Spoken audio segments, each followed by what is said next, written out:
안녕하세요. INTP 유튜버 임티반입니다. INTP이신 분들 중에 MBTI 얘기를 하면은 네가 INTP라고 이런 반응을 듣는 분들이 종종 있을 거예요. 근데 아무래도 사회생활 하면서 필요에 의해서 의사소통이나 스몰 토크하는 그런 스킬들을 쌓아가다 보니까 뭔가 내향적이라거나 공감을 못한다거나 이런 소위 INTP 특이라고 하는 부분들을 잘 다듬으신 분들이 있어서 이런 반응들을 많이 듣게 되는 것 같아요. 오늘은 이렇게 사회화가 잘 된 INTP의 특징에 대해서 한번 알아가 보겠습니다. 첫 번째로는 1대1 대화보다 단체 모임을 할 때 말수가 확 적어지는 편인데 INTP들이 내향적이다 보니까 타인과 대화를 할 때 자기 에너지를 많이 소모해야 된다는 특징이 있잖아요. 그리고 생각이 좀 발산적이고 빠르게 좀 굴러가고 혼자만은 생각에 빠지다 보면은 실제 대화를 놓치는 경향도 있고 해서 대화 중에 갑자기 탱트랑 어긋나는 말을 하거나 대화 주제를 휙휙 바꾼다거나 그런 차이가 나기도 하는데 그래서 의사소통 스킬이 많이 발달하지 않은 어릴 때에는 뭔가 잘 대화를 하다가도 INTP가 말을 하면 약간 갑분싸가 되는 그런 느낌을 느끼신 분들이 좀 있을 것 같아요.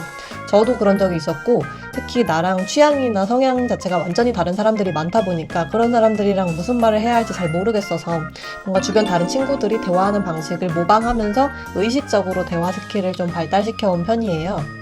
필요에 의해서 대화를 하는 빈도가 더 많다고 보시면 될 것 같습니다.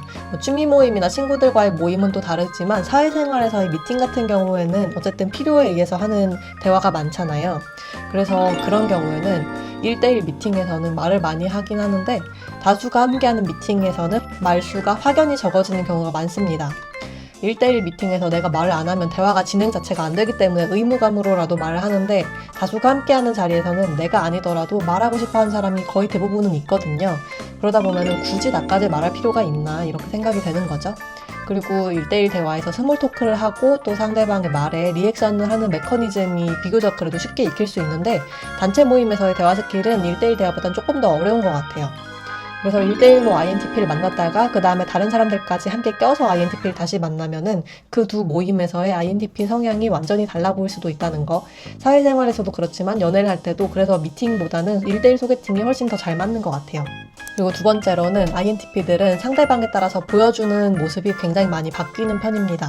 INTP가 필요에 의해서 사람들의 대화 스킬을 모방하면서 배우기 때문에 이런 모습이 보여지는 것 같은데 어떤 사람을 1대1로 만난다고 칠 때 그 사람의 말투나 태도 같은 것들을 무의식적으로 미러링하면서 따라하기 때문에 밝고 낙천적인 사람 앞에서는 본인도 굉장히 밝고 에너제틱하고 이런 성향처럼 대화를 할 수도 있는데 반면에 차분하고 텐션이 낮은 사람을 만나면 자기도 모르게 그 사람이랑 비슷한 스타일로 좀 대화를 하게 되는 거예요. 그리고 처음 보는 사람이랑 대화를 시작할 때는 뭔가 평소 사회생활 할 때처럼 나도 텐션을 높여서 얘기하겠다라고 INTP도 생각을 할 수 있는데 만약에 상대방이 되게 나처럼 굳이 스몰 토크 안 해도 되고 대화 목적만 달성하면 되는 스타일의 사람이라면 나도 굳이 안 해도 되겠다라고 바로 생각을 해버리면서 평소에 그 INTP 스타일로 되돌아가기도 해서 이렇게 상대방에 따라서 좀 대화 성향이나 뭐 이런 성격의 차이가 있어 보이는 것처럼 보일 것 같습니다.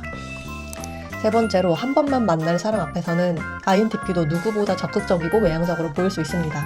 이거는 INTP뿐만 아니라 내향적인 분들 중에 이런 분들이 꽤 있으실 것 같은데 계속 봐야 되는 사람하고는 대화하는 게 약간 더 부담스럽다고나 할까요? 오히려 한 번만 보고 말 사람 앞에서는 되게 부담 없이 대화할 수도 있어서 굉장히 외향적이고 극적으로 얘기를 할 수가 있는데 특히 성장 과정에서 나는 다른 사람들이랑 대화 방식이나 생각하는 게 되게 달라서 어려움이나 불편함을 겪었다라고 스스로 생각하시는 INTP 분들이 있잖아요. 그런 분들이라면 이런 편일 것 같아요. 내가 어떤 모습으로 보여도 크게 상관없는 사람들, 예를 들어서 해외여행을 갔는데 숙소에서 만난 외국인 여행객들하고는 되게 굉장히 즐겁게 쉽게 대화를 할 수가 있는데 만약에 내가 어떤 동네에 이사 왔다 그런데 적어도 수년간 이웃이 되어야 되는 사람들을 만나게 된다거나 예를 들면 아파트 주민들, 동네 사람들 이런 사람들하고는 왠지 모르게 좀 대화가 불편하고 어색하고 그런 느낌이 들 수도 있습니다. 네 번째로는 카톡, 전화, 대면 모임 등 이런 방식에 따라서 대화 방식에 따라서 보여지는 성향에도 차이가 큰 편입니다. 어떤 분들은 대면할 때나 혹은 전화나 카톡으로 할 때나 이런 대화에서 본인만의 에너지가 크게 큰 변화 없이 느껴지는 분들이 있어요. 근데 INTP들은 이런 대화 방식에 따라서도 좀 차이가 보이는 것 같아요.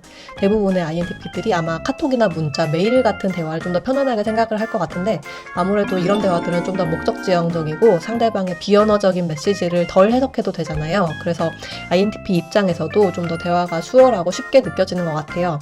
그러다 보니까 아무래도 본인의 원래 성향이 카톡이나 문자 같은 이런 의사소통에서 좀 더 드러나는 것 같고, 반면에 전화나 대면 모임에서는 조금 더 사회화된 모습을 INTP도 보여주는 것 같아요. 개인적인 예로는 저는 학생 때는 전화를 거의 먼저 안 하는 편이었거든요. 근데 사회생활을 하게 되면서 무조건 전화를 해야 하다 보니까 그제서야 이제 전화를 할 때 어떻게 대화를 해야 되나 그런 스킬들을 다른 사람들의 대화를 엿들으면서 좀 체득을 했고, 지금은 전화를 할 때 제 본래 성격이랑 가장 다르게 외향적이고 리액션도 많고 적극적인 느낌으로 좀 대화를 하게 되는 것 같습니다. 지금까지 사회화된 INTP 특징에 대해서 얘기를 해봤고요. 공감이 되셨거나 또 다른 포인트가 있다 하시면 댓글로 남겨주시고 얘기해봐도 괜찮을 것 같아요. 영상 시청해주셔서 감사합니다.